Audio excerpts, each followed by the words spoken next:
اب اس کی اجازت بھی ہوتی ہے.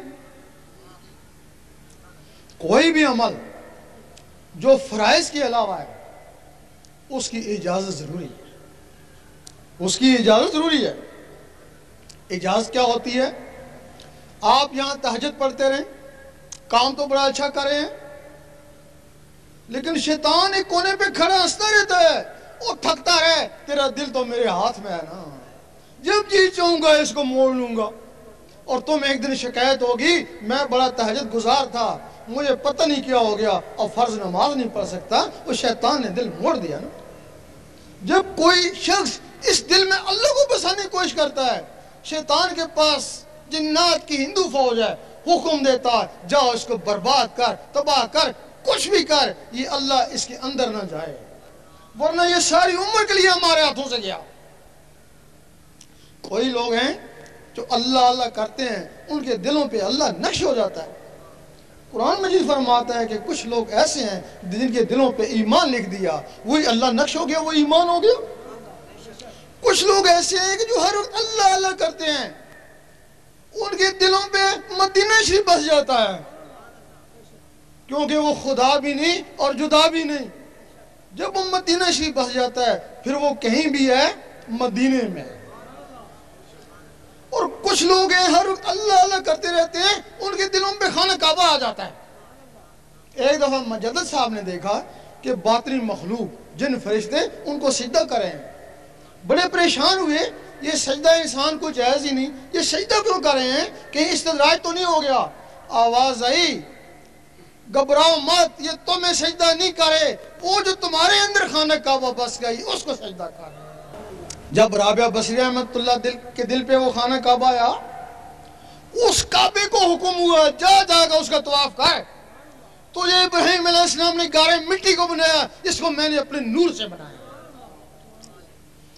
اب کچھ لوگ کہتے ہیں وہ کعبہ مسالی ہوگا. مسالی کا مطلب اس کی طرح بن گئی ہو گیا. اگر وہ کعبہ مسالی تھا پھر تخت بلقیس بھی مسالی ہوگا. اگر تخت بلقیس حقیقی تھا تو کعبہ بھی حقیقی آیا. آدھی رات کا وقت ہے، حضرت ابراہیم بن ادم جاتے ہیں کعبہ کو، دیکھتے ہیں کعبہ ہی نہیں ہے، لوگ سو رہے ہیں، کعبہ ہی نہیں ہے. سوچتے ہیں پتہ نہیں اللہ تعالیٰ نے اٹھا لیا، قیامت آنے والی ہے. آواز آئی گھبراؤ نہ، وہ ایک بڑھیا کا طواف کرنے گیا ہوئے، شمال کی طرف جاؤ. جب وہ شمال کی طرف جاتے ہیں دیکھتے ہیں کہ رابعہ بصری بیٹھی ہوئی ہیں اور کعبہ ان کا طواف کر رہا ہے. اب کعبہ بس گیا، منزل اس سے بھی آگے ہے حضرت انسان کی. کعبہ بس گیا تو آدھی کلندر ہوئی نا، وہ پوری ولیہ پھر بھی نہیں ہوئی، پوری کلندر تو نہیں بنی نا. جو رب سے بات کر لے وہ آدھا ولی ہوتا ہے نا. حبل الورید کا مقام اس سے آگے ہے. وہ جو اللہ تعالیٰ فرماتا ہے میں اس کی شارک کے نزدیک ہوں، وہ جس کا نقشہ اللہ کا نقشہ جس کے دل میں آتا ہے وہ حبل الورید ہے نا. اسی کے لیے اللہ تعالیٰ فرماتا ہے نا میں اس کی زبان بن جاتا ہوں جس سے وہ بولتا ہے، میں اس کے ہاتھ بن جاتا ہوں جس سے وہ پکڑتا ہے. جس نے اس کو کھانا کھلایا گویا مجھے کھانا کھلایا، جس کے اس کو کپڑا پہنایا گویا مجھے کپڑا پہنایا. اب شیطان کو پتا ہے کہ حضرت انسان ان مراتب میں سے کسی ایک میں پہنچ سکتا ہے. اگر اس کے دل میں اللہ اتر گیا تو وہ حکم دیتا ہے جنات کو جاؤ اس کو برباد کرو، کچھ بھی کرو، اللہ اس کے اندر نہ جائے. تمہارے پاس تو ایک جن بھی نہیں ہے جو اس کا مقابلہ کرو. وہ آئیں گے تمہیں ستائیں گے، بعض نہ آئے وہ پاگل بھی کر کے جا سکتے ہیں. تبھی لوگ کہتے ہیں کہ اللہ اسے پاگل ہو جاتے ہیں. لیکن جہاں سے اس کی اجازت ہوتی ہے اللہ تعالیٰ ان کو بھی ایک رحمانی فوج دیتا ہے نا. وہ شیطانی فوج تم پہ ٹوٹ پڑی، وہ رحمانی فوج شیطانوں پہ ٹوٹ پڑی. وہ رحمانی فوج اس وقت تک تمہارا ساتھ دے گی جب تک تمہارے اندر رحمان جاگ نہیں اٹھتا. پھر بندہ نہیں رہے بندہ نواز بن گئے، غریب نہیں رہے غریب نواز بن گئے.